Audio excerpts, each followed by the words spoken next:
நம்முடைய தோல்வி இல்லை, அது மக்களின் தோல்வி தான். அதுக்கு ஒன்றும் நீங்கள் கவலைப்பட வேண்டியதில்லை. ஆனால் என் பிள்ளைகளுடைய உழைப்பு அசாத்தியமாக. நான் எதிர்பார்த்தேன் நான் வென்றுவேன், 5-6 பேர் நம்ம உள்ளே போயிடலாம் இன்னும் நான் நினச்சேன். எல்லாருக்கும் வெற்றி வாய்ப்பை நான் கணிச்சேன். அது நடக்கலை. அதனால ஒன்றும் இல்லை. நம்ம போய் இன்னைக்கு இல்லைன்னா நாளைக்கு போக போகிறோம், அவ்வளோதான். ஆனாலும் உன் உழைப்பு அசாத்தியமானது. என் பிள்ளைகள், என் உடன் பிறந்தார்கள், என் உறவுகள் பெரும்பாடு பற்றியல்கள்ங்கிறதுல நான் ரொம்ப மகிழ்வோடு அதை பகிர்ந்துக்கிறேன்.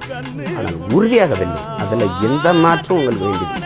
எவருக்காகவும் எதுக்காகவும் பதவிக்காக அற்ப பணத்துக்காக கொடுத்து சமரசம் செஞ்சுட்டு செய்யணும். நமக்கு அப்படி ஒரு வெற்றி தேவையும் இல்லை.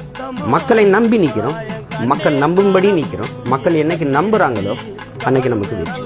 அது வரைக்கும் துணிஞ்சு நாம் போராடிட்டோம். நம்ம உறுதியாக வெல்லுவோம். தொடர்ச்சியாக நம்ம போராடி வென்று முடிப்போம்.